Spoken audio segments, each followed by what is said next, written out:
Welcome to Own the Season podcast. We will talk to industry insiders along with outdoor enthusiasts to help you own your season. Now let's join hosts Art and Michelle Helen with Brad Jones. Own the Season podcast is sponsored by Griffin Armament, the oldest privately owned silencer manufacturer in the United States. Go to griffinarmament.com to learn how you can get a silencer shipped to your door. Griffin Armament, engineered silence. Hello and welcome to Own the Season podcast. I'm Michelle Helen along with Art Helen, and today's guest is our friend and former coach and or teacher, Dale Thoreson. So if you hear us saying Mr. Thoreson or coach instead of Dale, just many of you might relate like old habits die hard, right? Hi, Dale. Oh, hi. Good morning. Good morning. So I know, Art and I have you on Facebook, and we see all kinds of pictures, usually big fish in the pictures, with your big smile behind it. Tell us what you've been up to. Yeah, I like to do a lot of outdoor things. I think I think living life to the fullest includes being outdoors, including hunting and fishing. I've been doing a lot of fishing and golfing, but I do a lot of fishing. I have one of my sons is a big-time golfer, and my other son's a big-time muskie fisherman. So I taught him how to fish when he was young. Mike Thorson's his name, and he was a big bass fisherman in his day. But we graduated to muskie fishing here within the last 10 years or so.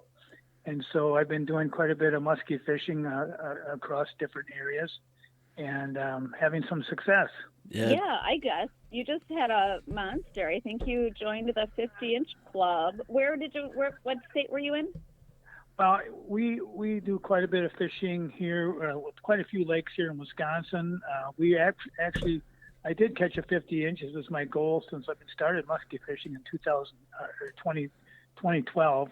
I started muskie fishing, and it's always been my goal to catch an inland Wisconsin muskie of 50 inches or more. It's interesting because we went to Detroit Lakes, which is way on the west side of Minnesota here 2 weeks ago, and fished a beautiful lake there called Detroit Lakes, and saw quite a few muskies. But my son did land a 50-inch muskie there, but I unfortunately my best there was only 45 inches. So the last day we were there, I said, hey, why don't we run back to Wisconsin? And it was his last day of vacation.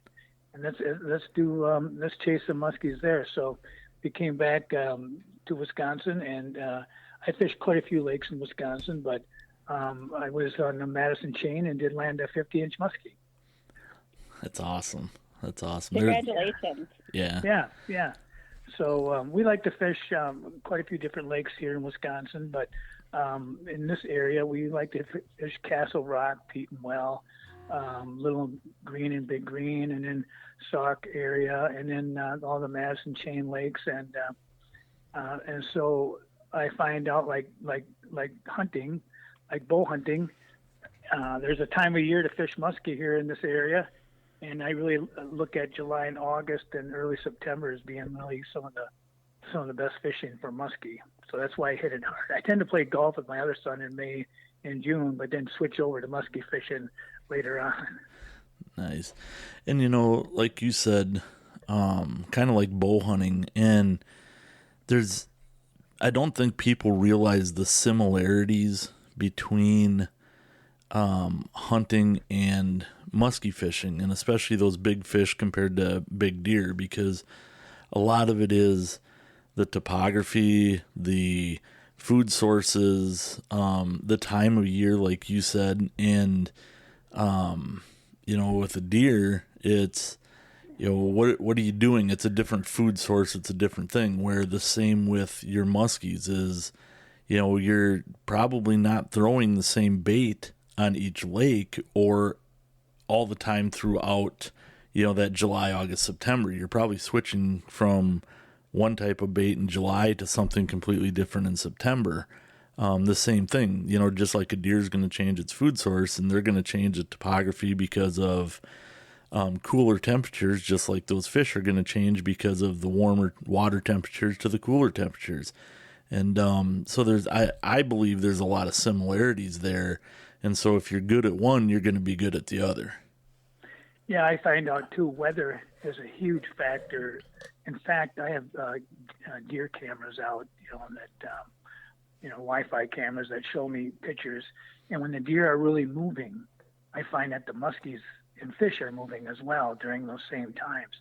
I think one of the most biggest contributors to being successful on fishing, as hunting, because I do both, is weather and humidity, and those kinds of factors are huge.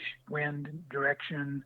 That's why I think your comparison is correct with chasing big bucks as well as chasing big fish.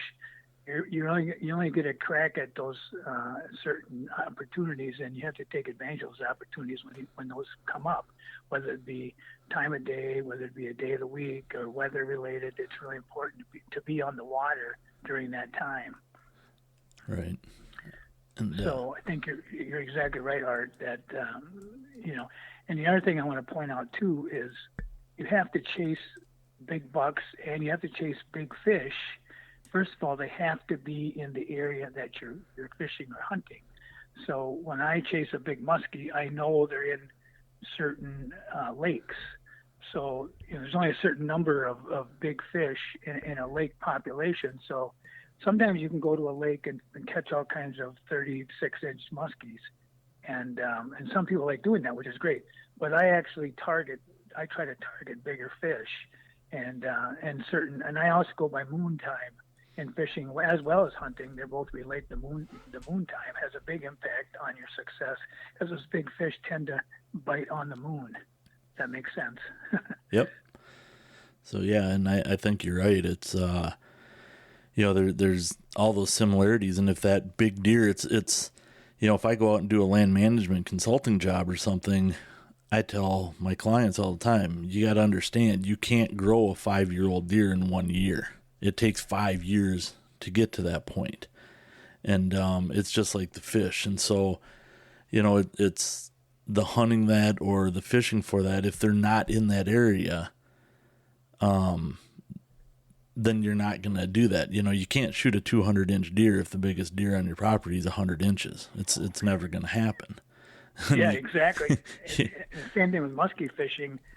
Catch and release is so important, and taking care of a fish once you do catch them, getting them released back into the lake, because many of the lakes I fish, a few of the lakes I fish only have maybe 6 fish that are in the whole lake that might be 50 inches that have reached that age, and so I think it's important to be where the big fish are first of all, and then go from there, and then it comes down to a lot of other factors. Like you said, what are they feeding on? Now, this time of year, I find out that they're in more of the shallow areas, depending on the water temperature, but they might be feeding on white bass, or they might be feeding on. So you want to kind of match your fish. When we were in Detroit Lakes, we found out that they were fishing on bluegills. So of course we tried to match our baits to bluegill colors. Or are they feeding on white bass, and you want them to try to match the color of the fish that they're feeding on. And so we found out that different lakes support different types of baits. And so knowing the type of bait to use is really important. And that's why, I learn a lot. I'm learning about baits all the time, and going to shows and listening to speakers and trying a few different baits. And believe me, the key is to have that particular bait, because I know, for example, my son was fishing one time and there was 9 boats in a spot in his area. It's like, oh my gosh. And he came a little bit later and he ended up catching a 49-inch muskie because he had the particular bait that they were feeding on. And so even the time of day, sometimes like different color baits can produce a bigger shadow in the water and things like that. So those are all little things you learn from listening to speakers, or, and just being educated on different things really does help out when you're fishing big fish. Right. So, water clarity, all that makes a big difference. And of course today, and I'm not going to say it's cheating because it still doesn't catch your fish, but you get live scope, you get some of this other stuff in it, and it helps. And I don't have live scope, but we fished with live scope before with friends, and fish finders, everything else. You look at everything that's out there today, and it's just like trail cameras. You look at trail cameras give you data. They give you data that you need, especially the new ones. They tell you the weather on them. They tell you all this stuff, and which is great, but you got to use that data and understand and learn that data. It's no different than you can have the best fish graphs, you can have the best live scope, but if you don't know how to read it and you don't understand it, it doesn't do you any good. So what that is that is compiling your data. As you said, there might only be 5 or 6 50-inch fish in that lake. Well, this helps figure out where those are. It's just like a big deer. They all have their own territory. That 50-inch fish, if he's in a certain area, he's not going to leave that area. I mean, he might for a little while, but he's not really going to leave that area because that's his. And so it's essential to try to figure out where that is. And that's what the graphs and all this stuff is really, truly used for in today's technology, is used to find those fish to help educate us, just like you said, going to all these places. And then the rest is educating yourself, like you said, on baits and timing and all this other stuff. That's yours. The technology can only do so much. Yeah, I have a live scope, but I haven't used it on some lakes because I'm fishing deep into the weeds, and that it doesn't help you. But if I were to fish up by Green Bay, I would use a live scope because I can look out 100 feet and see what's going on. But you're right, technology does play a huge impact on getting to know a lake.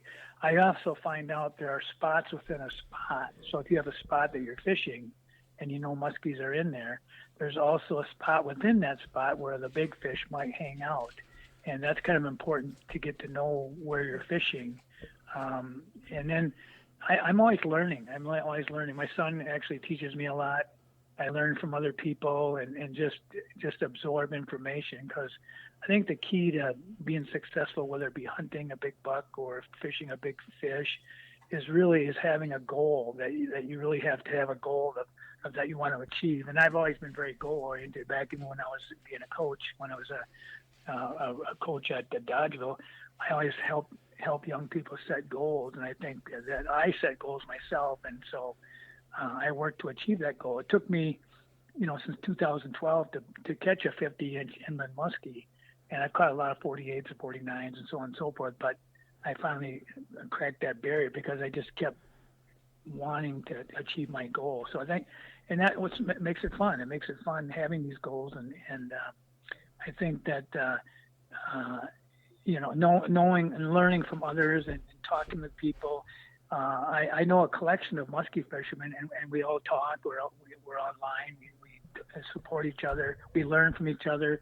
Of course, you don't always give away your secrets, but you can always learn from each other, which is kind of interesting. And I think there's that whole camaraderie and the whole following of people that do that. So I know I went to a muskie show here last year and not too long ago, and it was just, there's hundreds, if not thousands, of people that muskie fish. It's unbelievable how this sport's taken off over the last 10, 12, 15 years. So, and part of that is the stockings that have been going on, and hopefully they continue stocking lakes and bringing in leechers from Minnesota, a certain strain muskie. They grow a little bit longer. Now, the fish I caught was not a leecher.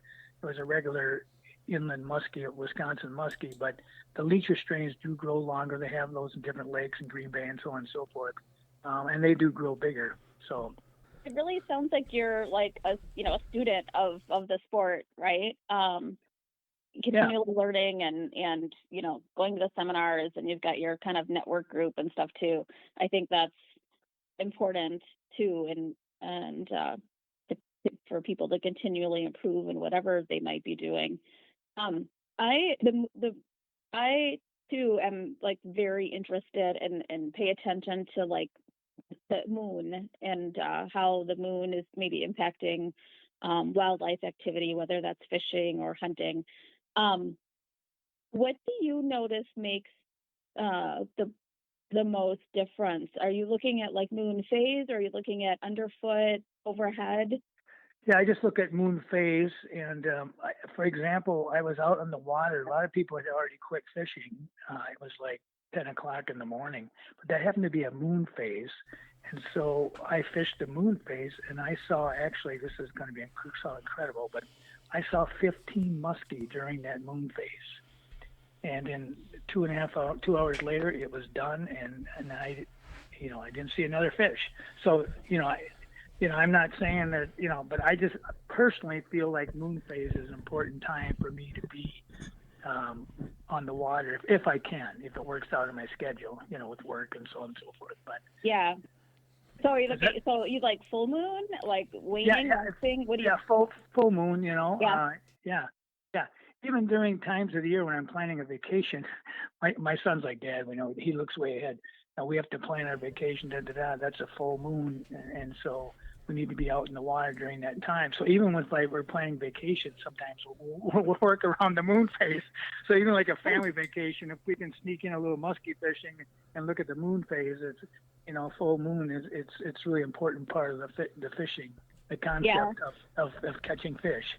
So yeah. Well, I've always looked too, like not that we can always plan it, but looking at the week or 10 days or whatever where we're expecting the whitetail rut to be the most active, or rut or pre-rut, and then when do the looking at like a lunar calendar, and what they're saying is the times for good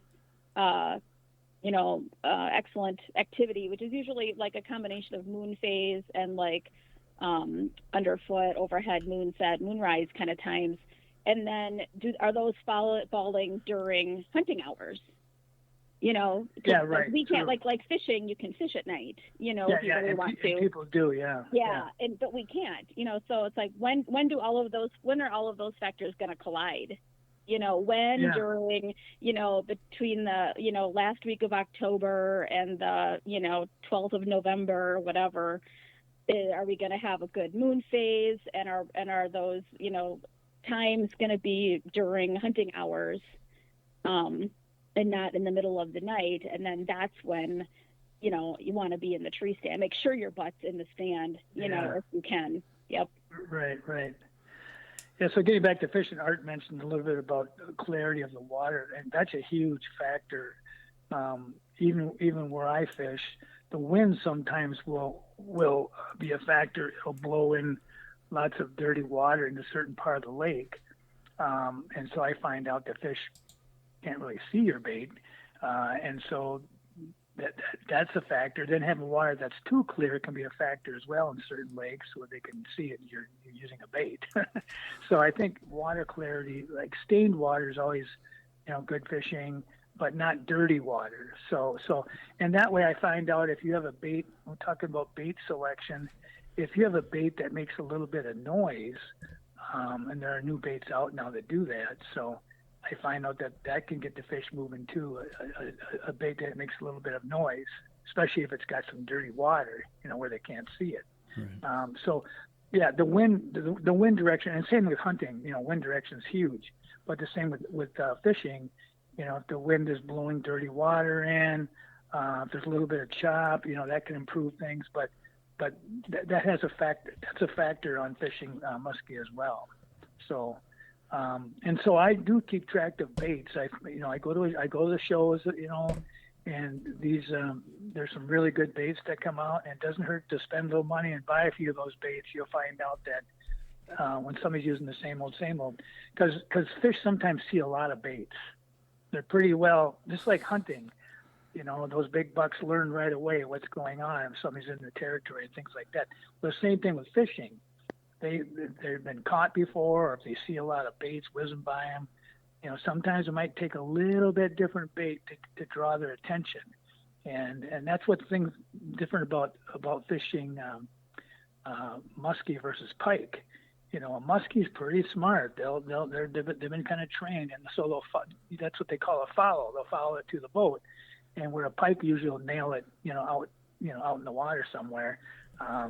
They're pretty well educated. They've been educated over the years, especially when there's lots of people fishing on that particular lake.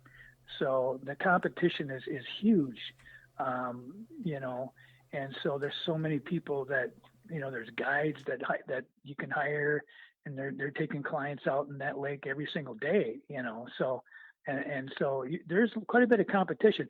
And now when you're trying to catch a 50-inch muskie, there's only so many of them are out there, and so now the competition's a factor. All the different baits that they're seeing, they're educated. You have to really make the most of your opportunity when you happen to get one. And getting back to my 50-inch muskie, when I caught the muskie, I saw it was only hooked in the lip. So I did not let the fish change directions on me. In fact, as I fought him, I took him all the way around the boat to keep him facing one direction. Because if I would have took him back the opposite direction, he could have flipped my bait out pretty easy. He could have threw the hook, and I would have caught him. You know, and that happens to a lot of people too. They have a fish on, and they don't realize, well, why did I lose that fish?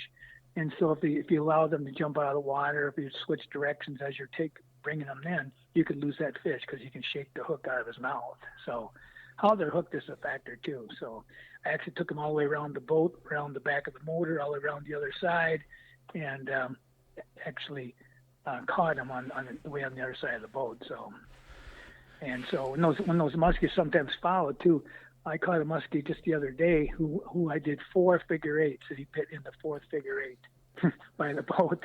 So some people don't do a very good figure eight, you know, they take that for granted, but when it's a well-educated fish, you have to do a figure eight, and sometimes doing that figure eight triggers that fish into striking and making a mistake. So I agree with, you know, the figure eight stuff, and I'm one of those that's not very good at doing that. I kind of, well, he didn't bite on the first one, I'm good.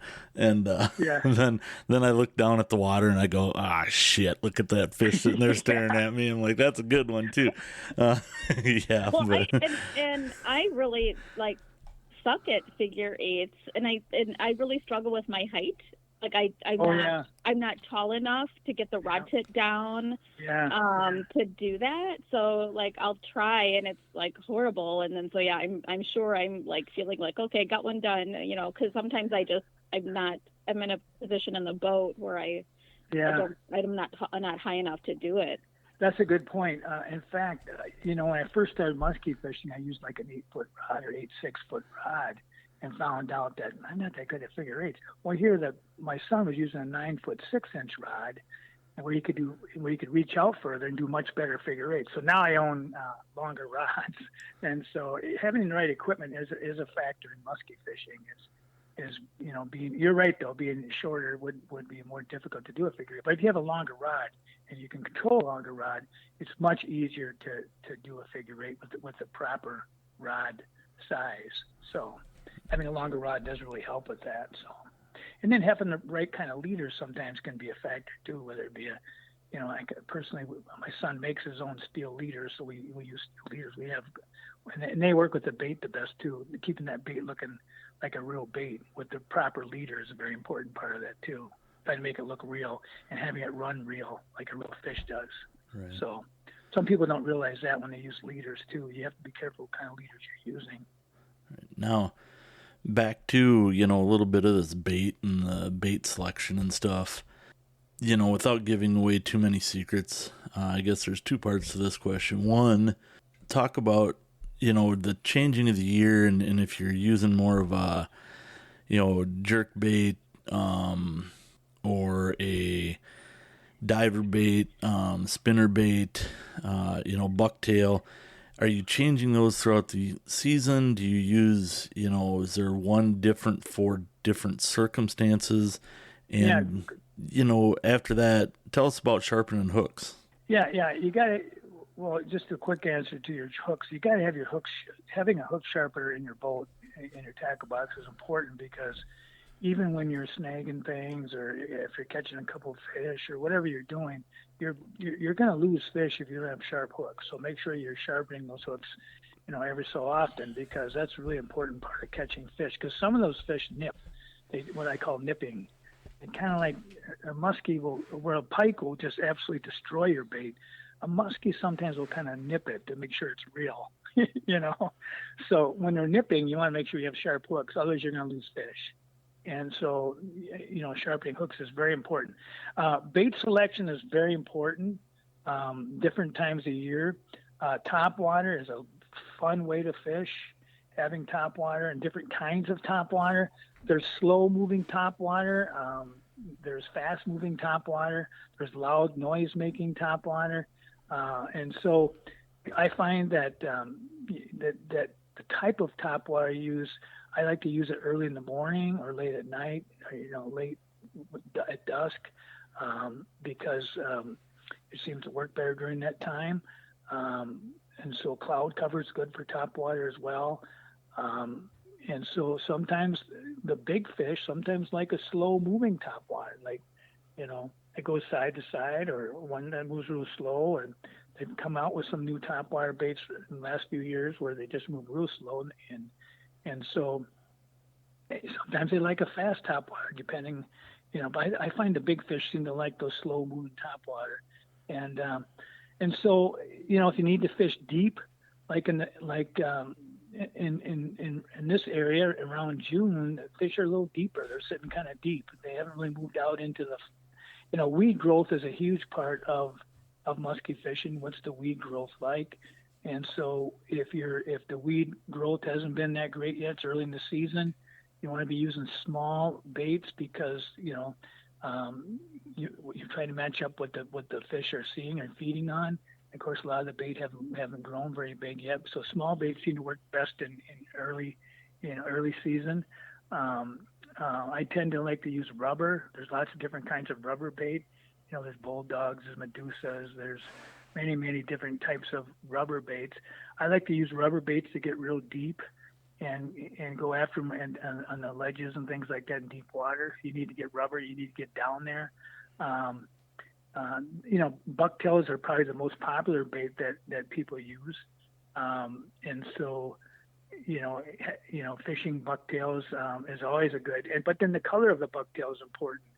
Sometimes you find out that some lakes you want to have natural color bucktails that you're matching up with, because if it's real clear water, you want to use bucktails that are kind of natural colors. But we found out when we were in Detroit Lakes, we found out the wild-looking bucktails worked the best. But we found out that we were kind of matching the bait that they were feeding on, let's say bluegills and things like that. So if it's dark stained water, you want to have a little more colorful bucktail that they can see that flash of chartreuse or different, or red and things like that, or orange, where they can actually see in dirty water, they can see your bait. So. Jerk baits are sometimes really good because you're matching that slow moving bait. Again, you're getting down a little bit deeper. I haven't my son's a good jerk bait fisherman. I'm an old guy, so it's a lot of work for me to use jerk baits. Sometimes it's just easier to throw bucktails, but kind of depends on the time of the year. Some people are very successful with spinners. I know a gentleman who's caught 2 monster fish fly fishing. So he's really gotten into that sport of muskie fishing where he uses flies. That's a whole different art in itself. I don't personally use flies because it takes a lot more equipment to do that kind of thing. So I think, and then there's noise baits that make a little bit of noise.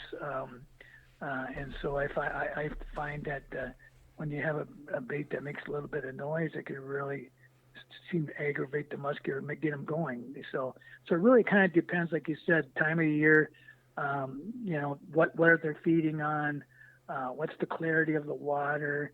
If it's clear water, I like to use natural colors. If it's dirty water, I like to use brighter colors. The time of the day, if it's towards the evening, I kind of like to use dark colors. It creates a bigger silhouette in the water. And so really, and then matching up the bait that's in that particular lake is kind of important too, whether it be if they're feeding on little bass or if they're feeding on crappies or bluegills or perch. Perch color is always a good color. So that's kind of, and then something a little bit different sometimes where they haven't seen that exact bait. It's like something brand new. We found a bait not long ago that was really popular, like 10 years ago. And all of a sudden people got away from it, and they were using these new baits. We happened to use one of our old baits, and we were catching muskie because it hadn't seen it in 10 years. You know what I mean? So it's kind of funny how that comes around, goes around. So it sounds like, with any of this, it's just there's a method to the madness, and being persistent. It's and having patience. I think that's a couple keys to what you're telling us too. I mean, obviously you got to switch a lot of things, but you also have to. It's a big learning curve, so it's persistence and patience and a lot of all that combined if you want to get good at it. Yeah, and I started muskie fishing by hiring a guide. Right. A guide showed me how to use baits and how to fish the lakes, and you're actually paying them for their expertise.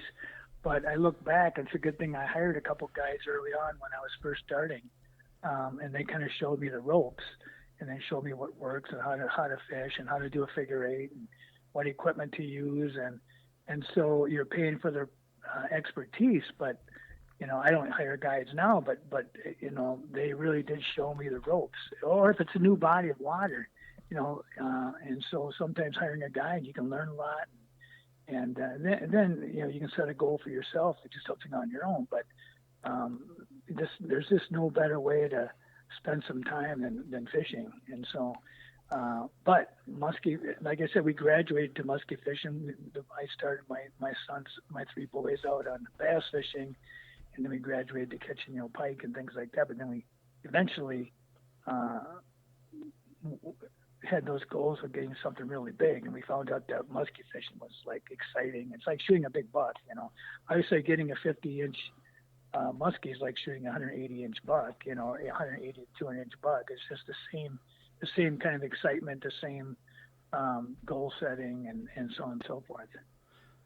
Nice. Now, do any of your boys guide at all, or they just fish for fun and do their Well, thing? right now, my son Mike, he's not a guide, but everybody doesn't get paid for it. But people are always leaning on him. Hey, can you take me out?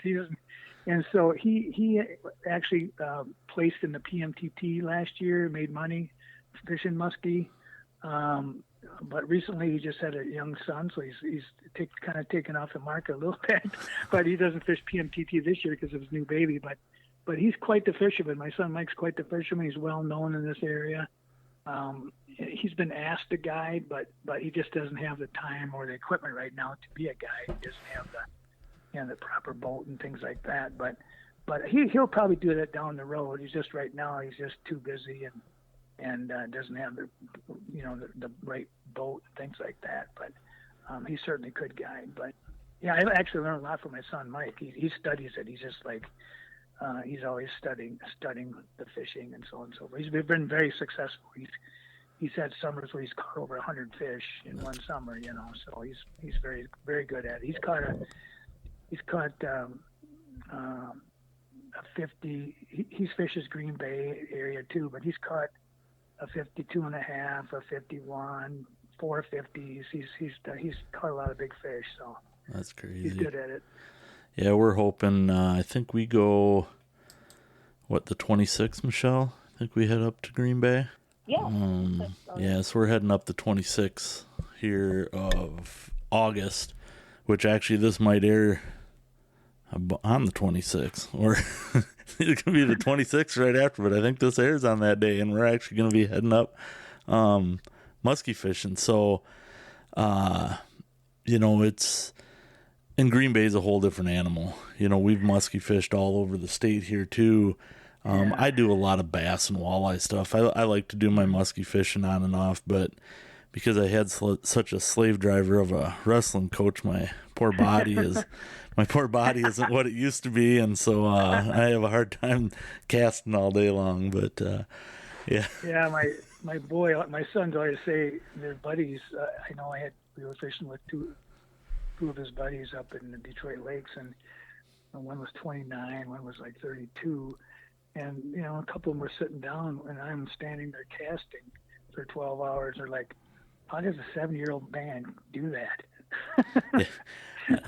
They're like, oh my God. I don't know how you do it. After I used to be pretty good, and then after I broke my back, it kind of Yeah. now I have a lot of I can get a while in, and then I got to sit and But Michelle is very persistent. She will sit there and she will cast a cat. It doesn't matter how much pain she's in. She's a diehard trying to catch that muskie, and so my hat's off to her because I'll sit down and watch, and her or some friends and go, yeah, my back just won't do this. I try to keep a lure in the water, time, right? And I think like when you were, back talking about lures, like I think my favorite, like I like top waters, and partly because I just don't like messing with weeds and dinking around with that.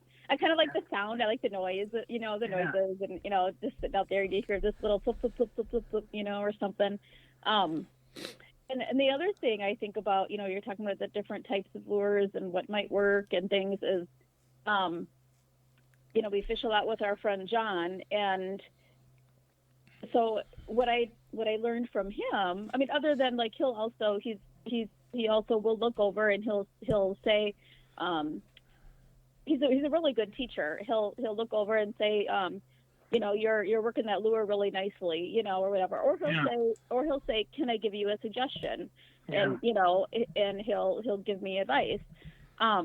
But the other thing I learned from him is, instead of, and this could be applied to any fishing, but it definitely it came up with muskie fishing. Like if he doesn't get something to see a follow or bring a muskie up, he'll switch baits every 15 minutes, switch lures. So instead of, like, in my head, I'm thinking, oh, today is not a good day for fishing. The fish aren't biting today. So instead of, like, thinking that, it becomes the fish don't like what I'm showing them. Right. Today, for whatever reason. So does it need to be a different color? A different size, like a smaller. And so I need to also do. They wanted a little slower presentation, or maybe a little faster, and so to switch it out instead of just continuing to throw the same lure, and get the same result, which is nothing, to keep changing. Yeah, that's a really good point. Because when a cold front hits, a lot of people are like, the fish aren't biting today, it's a cold front. And granted, it's hard to catch them in a cold front. But sometimes downsizing, to a smaller bait can get them moving. So during a cold front. So you're right. Bait selection when the fish aren't biting, look in my boat and you see 10 or 15 baits laying around in the boat. It's like I haven't put them away yet. But you're right. Sometimes you're trying different baits is important, or a different type of bait, like a jerk bait or a rubber, or something flashy like a bucktail or a spinner bait or top water. You're right. Trying a different selection of baits can be important too. I got to tell you a story. This just happened a few weeks ago. I don't know if you know who Bob Bostad is. Sounds very familiar. Well, Bob was a coach of the Badgers. He was their offensive line coach. He now coaches. He coached Tampa Bay Buccaneers. He's coaching at Indiana, and they won the Big Ten last year.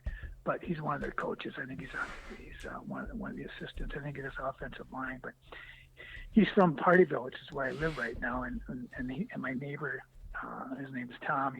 They're good friends, and so we went out and had a drink one time. And Bob's a big outdoorsman, loves hunting, loves fishing. He just doesn't have any time. He's coaching Big Ten football, and so he actually texted me because he saw my Facebook too that I do a little fishing, and he goes, "Hey, Dale, could you maybe take me fishing for a half a day on July 19th? That's only half a day you have free to fish." So I'm like, "Okay, I'll take you fishing." Sure. So let's count on it. So I'm thinking, okay, what's the weather going to be like on July 19th, for that half day? I'm thinking, I just hope we get decent, fishing weather and so on and so forth. So sure enough, I took him out, my son Mike and I took him out muskie fishing on that particular date. And he brought his son with him too. And we were out in the water and the fish were moving. It was just one of those days the fish were moving. it was a cool down, so it went from really hot weather to really cool weather, and so it was just happened to be the right, everything lined up, and so and so you know they both lost a couple muskies, and so they were pretty excited, and so we were moving spots, and Bob just would not quit fishing. So like Michelle was saying, having a line in the water, he had his line in the water on the end of his rod about 6 feet behind the boat. Just he was standing there, just his line while we were moving spots, and he caught a 42-inch muskie. And he battled it. He didn't have much line out, so he had quite the battle on his hands. With no line out, and he didn't know how to thumb the line or let the line out. But he ended up catching that 42-inch muskie, and so he was so excited. And we were done. He's like, "I gotta buy a boat like yours. This muskie fishing's phenomenal." And it was really great to take him out and have him get some success. Because sometimes muskie fishing you may not see anything, but we had a very successful outing. So. Then one of your buddies, was Tommy Gottschalk close to your age? Yeah, Tommy was, I think he's probably 3 years older than me. Oh, okay. Well, Tommy lives in Texas, and a couple of years ago, he contacted me. So he was watching my Facebook. He said, "Coach, would you take me fishing?" Tommy was such a huge success, such a high-level wrestler. He was state runner-up and so on and so forth. He said, "Anytime one of my wrestlers want to go fishing, I'll take them fishing." So he came up, and the stars aligned that day too. I think we saw like 11 muskies that day, and we caught some muskies and caught a pike. And so he was just so excited about muskie fishing. And so, yeah, it's really a great sport. I think it like I said, it brings people together. It's the people that catch muskie, you know what I'm talking about. You have the fight of your life on your hands. And I don't care if it's a 30-inch, 36-inch muskie or a 50-inch muskie, they're all fun to catch. And, it's a lot of work. It can be grueling at times, like you were saying. It can be really grueling. It can be a tough sport. But when you catch them, it's pretty exciting. Yeah, I need to, I wasn't a state runner-up or anything, but I can... we always talk about getting together and doing some muskie fishing and stuff, and one of these days I'd like to still catch up and do that someday. Oh, for sure. Yeah, sure. We'll take you out. So we'll catch up, just hang out and talk and do a little fishing. Those are fun times. So they are. Live life like you're dying. I think that's a really good quote, and so I've learned that. I had a cancer scare here, and something I have to, face. And so I always try to live each day to the fullest. And if that includes it's great to do a little golfing or a little fishing or a little hunting. I think spending time in the outdoors is a great way to spend some of your lifetime and getting excited by those special moments in life that happen. And it's been a great summer for me. I shot a 74 golfing. I caught a 50-inch muskie, and I caught a 40-inch pike. So it's been a really good year, and all that's in Wisconsin. Wisconsin offers a lot of beautiful, wonderful things. So creating those moments in time, I think, are very important to live your life to the fullest. Agreed. Michelle and I both went through that, the cancer scare thing too, and we've both been down that road, and, hope everything with you is on the mend and things are going well, and it's it's a little different when you hear the word and it's yourself instead of somebody else. And so you kind of look at life a little different and do things a little different and enjoy it. Yeah. I just went to the doctor yesterday. I do every 6 months. And he says, "Hey, you got another 6 months." I'm on a wait and watch type program. So it's something doesn't really go away, but my numbers are good. And so I get excited about, today or tomorrow, or doing whatever I can to have a good time. And so awesome. Personally, I think that I would wish more people would be involved with fishing and hunting and things like that. And nature provides a lot of wonderful things. And instead of I'm still a counselor. I'm still working. I work Tuesday, Wednesdays, and Thursdays, but I guide kids, and I see a lot of drug interactions that people have, and I always try to get people involved in some of these things that like nature and, like you said, fishing or hunting and things like that. Life has so much to offer that you need to take advantage of it. Exactly. And there's such a high, right? I mean, they're like, talk about a high, the outdoors can give you, any of the outdoor sports that can maybe substitute for the high for somebody who's struggling with addiction. Yeah, exactly. That's exactly a good way to put it. It's such a high. Yeah. Well, And Wisconsin, we have to live in Wisconsin, which is one of the most beautiful states in the in the USA. So it's really a beautiful state with lots to do. So, and nearby states as well. Mm-hmm. yeah, exactly. And, to kind of do, you've always been into the teaching and helping, so it doesn't surprise me that it continues. And so, a little bit of backstory here with myself and Coach. And so back in high school, and like I said, persistence, and it doesn't surprise me because he was very persistent.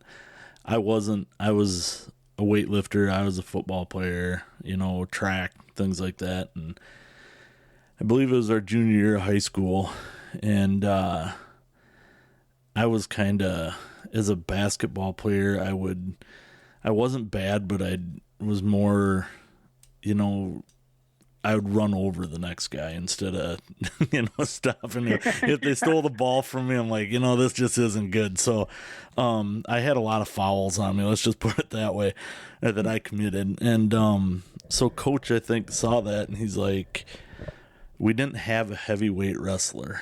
And he's like, you ever think about wrestling? I'm like, yeah, yes and no. Well, he kind of got a little persistent, and I thought, okay, I'll go to practice one night and stuff. And so I went up there, and he conned me into it, and so I wrestled for him for a while. And I'll never forget the first year that I wrestled, though. We get down, I can't remember if it was sectionals or something, and we're in Platteville. And he's like, you're a big, strong kid, Art. Just go out here and do your best. I mean, he was the best at whatever, and do what I taught you to do. And I'm looking at, the kid's name was Brogley. And I think he went to state a couple times, him and Tim Quinlan. And I get out there, and I'm thinking, okay, I'm a big, strong kid, because I just do a lot of powerlifting stuff. I'll just shoot, and I'll lift this guy up. Well, I'm 245 pounds. Brogley's 3-something, right? Yeah. So I shoot on this kid, and I go to lift, and he just sprawls and lays on me. I'm like, shit, this hurts. I could just remember him yelling a few things, this and that. I made it through the first round, but never through the second round. Once Brogley got on top of me again, it was all over. But it... I thought, well, this sport really isn't for me at that time, but you just kept being persistent, and so I thought, well, I just kind of, I stuck with it, and it just it wasn't that I was a great wrestler, but it it helped shape my life in a lot of different ways, to be able to do that and to do those sports, and just kind of, I believe, for the hunting, the fishing, for everything else, it teaches you not to quit, teaches you not to give up. Sports do so many things, and it's because of guys, like you and the other coaches we had and teachers we had to keep us going and do what we do.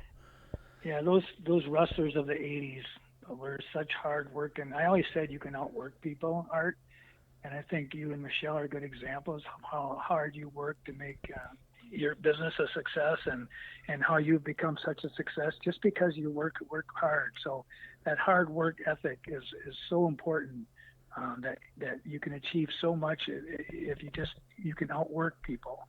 And so I think that's the one thing I mainly would say to my young athletes would be, you can outwork other people. And so I think hard work does pay off, and I know it's paid off. I still want to thank you for taking me turkey hunting back when we were in high school. I had no idea what turkey hunting was all about, and you took me out there and called a turkey in right away. I was like, holy cow! So you were actually a natural for what you do now. It started off when you were very young, so it's pretty neat that you have followed that up with your success. Sports has always been a big part of our family. My wife was a point guard in high school. It's funny, I was a wrestling coach. I'm in the Hall of Fame for Dodgeville, but one of my sons was a state champion in basketball. He won 2 state titles in basketball. And so my other son's Evo, Sports Talk Radio Madison. He's on the sports. He does sports every morning from 6 to 11. He's a program director and talks sports. And my youngest son, Nick, was a state runner-up in track, and he was a really good basketball player, all-conference wide receiver. He had 14 letters in high school, varsity letters. So we've always been involved in sports, but I've always preached to my boys, same thing when I talk to young people, is if you're going to, do something, give it your best. Work hard. You can outwork people. So I'm glad that they're all involved in different things just because they have goals and they made a lot of friends. It's not the wins and losses you remember, Art, when you look back at your career. It's more about the people you hung out with and the people you got to know and kind of going to battle with them. Yeah, you came from a very successful football era where Dodgeville was very good at football, and you were part of a team that was really, really good. So, but you always remember the times that you had with your teammates, not necessarily how many did we win, how many did we lose. It's more about spending time with them and creating those special moments in time that I talked about earlier. And that's kind of what it's all about. The same thing with our fishing. It's just I just happened to be with my son, one of my sons, fishing when I caught that 50-inch, and his whole goal was to get me a 50-inch. He's like, Dad, we got to get a 50-inch. So sure enough, he put me on a 50-incher, and I caught one, and so it's really that was a special moment in time. He netted it for me, and he almost cried when I caught it because it meant so much that his dad, achieved a goal, and he was a part of that. And that's what sports are like, fishing and hunting too. They just create those moments in time, and I think that's really important. Those memories that you can always share and have. So that's important. I agree 100%. Now that you've met that goal, what's your new goal? Well, my new goal, believe it or not, is I want to catch a 46-inch or higher hybrid muskie. I haven't done that yet. I think my biggest is like a 41-inch hybrid tiger muskie. Okay. So I have a goal of that. And I do want Art, when he called and talked to me about Green Bay, because I saw the fish he caught in Green Bay. It was a monster, 43-pounder. I'm like, my goal now is to catch a 52 or higher in Green Bay or start fishing Green Bay a little bit more and try to catch a bigger muskie. So it's always something bigger and better. So yeah. Awesome. Good luck with that. Yeah, and this is the best time to fish Green Bay is actually now. It's August or early September, so that's when you want to be fishing up there. The fish put the feed bag on; they're getting a lot bigger this time of year. So, like I said, we're heading up in a couple weeks, and goal. I'd love to see Michelle put a 50 plus in the boat, and we'll do a little bit of both while we're up there. We'll cast and we'll troll, and see what we can do because there's so much water up there, and then. See if we can put a 50 plus in for her. I know he put a little over 54 incher. The guy that, our buddy, he's a guide up there. And then, I could take my boat and fish up there too. But for me, I leave my boat. We've got a little place up in Boulder Junction. So I leave my boat up there. That's where we do most of our fishing, walleye fishing, bass fishing, muskie fishing, everything, up in Vilas County, and doesn't get much better than that. Yeah, I fish Boulder Junction area too. Yeah, okay. A good mix up there. But he was out the other day with some clients, and they put a 54 and a half incher in the boat. Ooh, so really, yeah. So wow. I told him mark that fish so we know where he's at.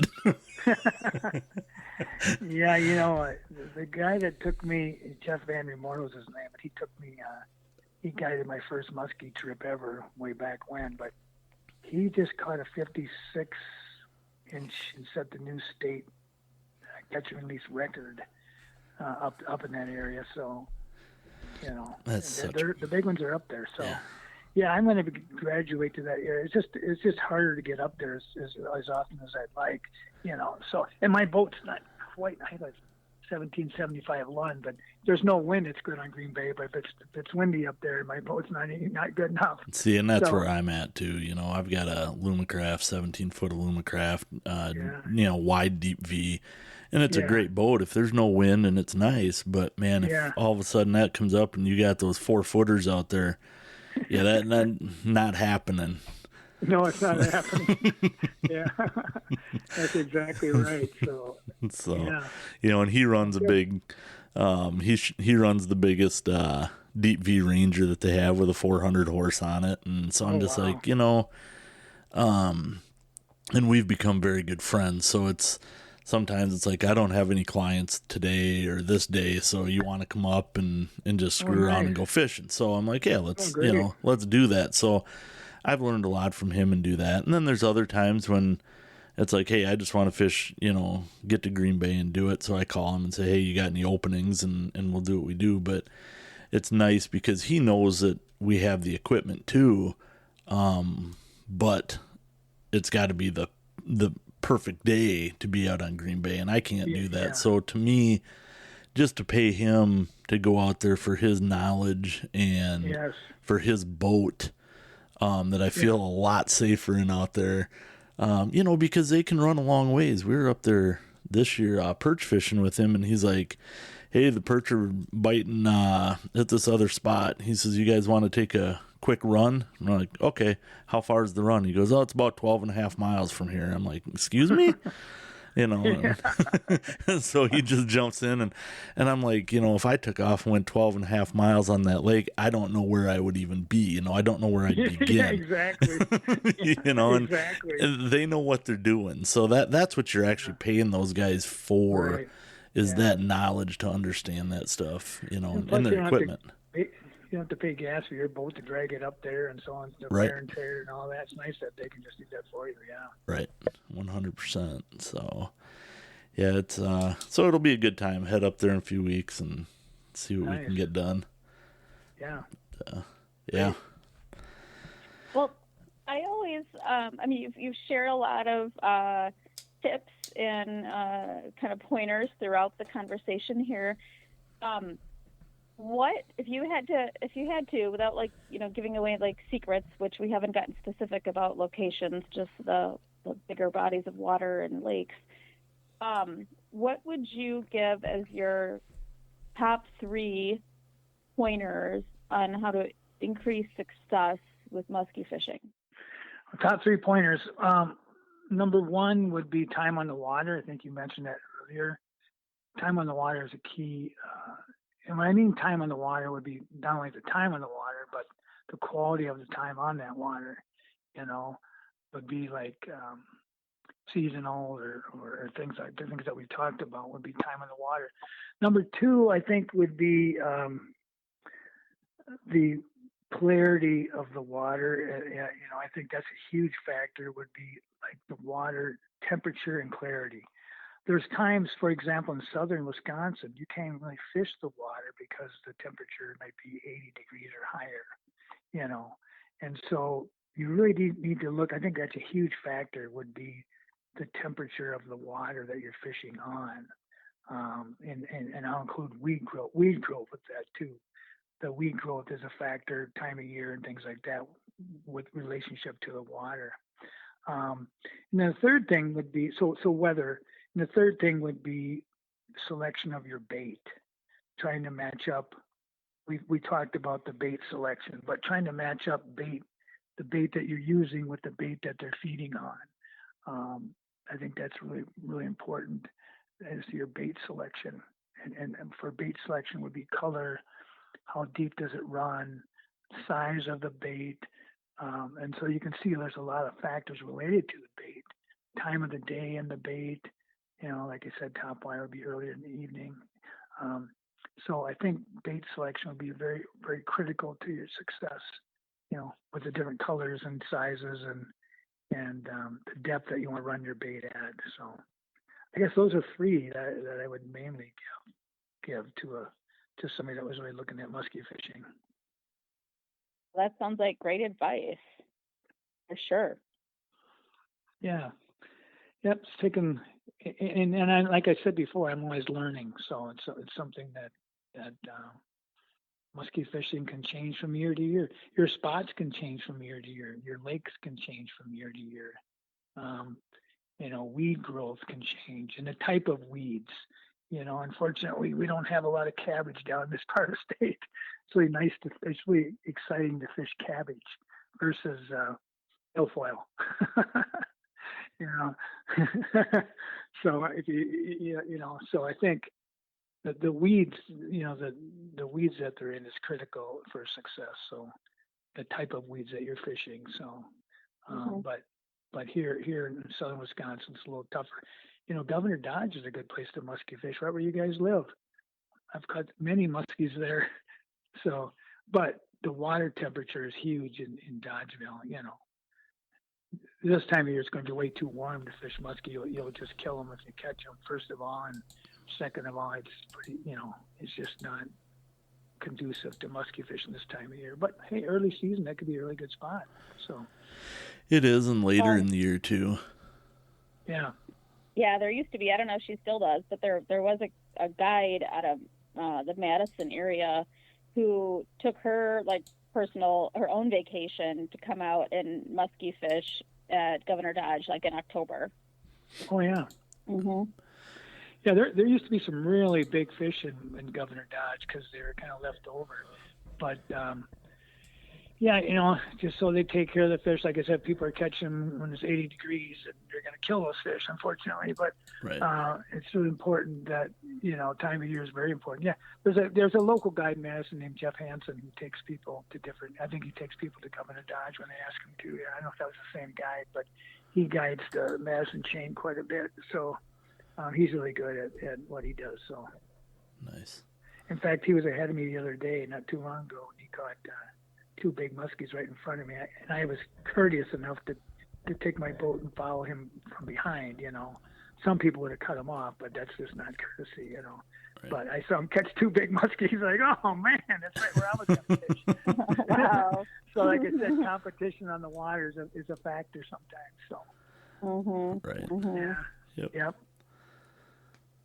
Well, I sure enjoyed our conversation. It's nice to talk with you and not just, see your picture on Facebook. Yeah. It's great to catch up with the Helens. You guys, I still think of you back when you were in high school and so on and so forth. But it's great to see how you're doing all these different shows and things like that, and people are learning a lot. The success that you've had is amazing on hunting and fishing. So it's really exciting to see that you guys are doing that. That's great. Thank you. Thanks, Mr. Thoreson. That means a lot. Yeah. Well, I think that's a wrap for today. And very good. We heard a lot of good advice and tips from Dale here today, and I think some things to help you own the season. Follow Own the Season Podcast on Facebook and Instagram. Thanks for listening. Check back weekly for new episodes.